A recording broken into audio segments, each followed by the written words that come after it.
السلام علیکم ورحمة الله وبرکاته. محترم پوښتنه کړې ده چې پر ډامبر پر روډ پر سړک پر لاره کې لمونځ کول دا څنګه دی؟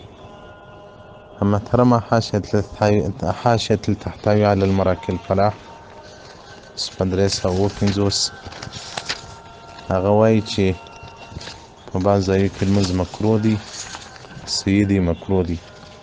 هغو کې یوه لار رااخیستې ده چې په لار کې دې سړی لمونځ نه کوي. فصل فی المکروهات صفحه 350 هغه وایي په لار کې او په هدیره کې دې لمونځ نه کوي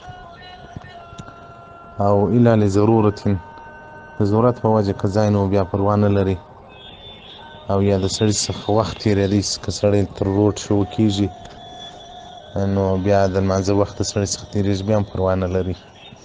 نو په لارو کې لمونځ کول دا مکروه دی. لمونځ فاسدی نه چې نو دی وایي لمونځ یو مخ نه دی صحیح، دا مکروه عمل دی.